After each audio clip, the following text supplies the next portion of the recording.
Hello and welcome to my YouTube channel. If you like my video, please do subscribe with bell icon, comment, like with share. Today I have made this video to start the NCERT guide standard 8 chapter number 1 Dhwani, which is a poem which is being written by Surikant Tripatha Nirali ji. We will be studying about this point and we will be learning part by part to this chapter. Let's start. अभी न होगा मेरा अंत, अभी अभी तो आया है मेरे वन में मृदुल वसंत, अभी न होगा मेरा अंत। कवि प्रकृति के चित्रण के द्वारा नई युवा पीढ़ी को समझाना चाहते हैं कि वह अपने आलस को छोड़े और नए उत्साह, साहस और जोश के साथ जीवन का आनंद ले। यह उद्देश्य कवि का है और वह युवा पीढ़ी को जागृत करना चाहते हैं। प्रकृति ने फूलों को भरमर की और उनकी सुंदरता और खुशबू चारों तरफ फैली है।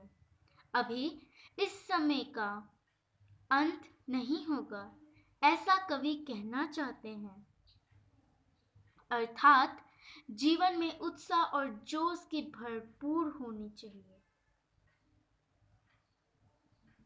हरे हरे ये पात, डलिया कलिया कोमल गात, मैं ही अपना स्वप्न मृदुल कर फेरूंगा निद्रित कलिया पर, जगा एक प्रत्युष मनोहर। जैसा कि वसंत ऋतु आई है प्रकृति में और पेड़ पौधे हरे हरे पत्तों पर और नए नए फूलों की भरमार है। सभी पेड़ों पौधों की डालियां लहलहा रही है, नई नई कलियां खिली है और नए नए पत्ते बहुत शोभामान लग रही है। कवि कहते हैं कि यह मेरा सपना जो कि युवा पीढ़ी को जागरूक करना है, मैं अपने कोमल हाथों में से मैं अपना सपना स्वयं साकार करना चाहता हूँ।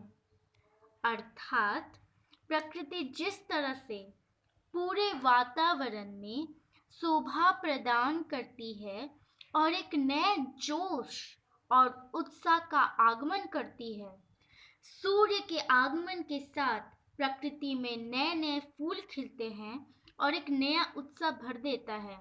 उसी तरह कवि कह रहा है कि मैं अपने हाथों से अपना वो उद्देश्य है युवा पीढ़ी को जागरूक करने का स्वयं पूरा करूंगा। पुष्प पुष्प से तंद्र आलस, लालसा खींच लूंगा मैं, अपने नौजीवन का अमृत संघर्ष सींच दूंगा मैं, द्वार दिखा दूंगा फिर उनको, है मेरे वे जहां अनंत, अभी ना होगा मेरा अंत। युवा पीढ़ी जो कि अभी तक सोई हुई है, आलस ने उन्हें घेर रखा है, मैं उसके आलस के लालचा को दूर कर दूंगा। मैं इस युवा पीढ़ी को एक नया जोश और उत्साह दूंगा। यही कवि कहना चाहते हैं। अर्थात नई युवा पीढ़ी को मैं नए जोश और उत्साह के साथ और जीवन के इस अमृत के साथ, जो जीवन का वास्तविक सुख है और उसको किस तरह से जिया जा सकता है, यह सब ज्ञान मैं युवा पीढ़ी को दूंगा। कवि प्रसन्नता के साथ यह सब करना चाहते हैं। छोटे शब्दों में कहें तो इस कविता का बहुत छोटा सारांश है। कवि मानते हैं कि अभी उनका अंत नहीं होगा, अभी अभी उनके जीवन रूपी वन में वसंत रूपी यौवन आया है। कवि प्राकृतिक का वर्णन करते हुए कहते हैं कि चारों ओर वृक्ष है, हरे भरे हैं, पौधे पर कलियां खिली है जो अभी तक सो रही है। कवि कहते हैं कि वो सूर्य को लाकर इन आलसाई हुई कलियों को जगाएंगे और एक नया सुंदर सवेरा लेकर आएंगे। कवि प्राकृतिक के द्वारा निराश हताश लोगों के जीवन को खुशियों से भरना चाहते हैं।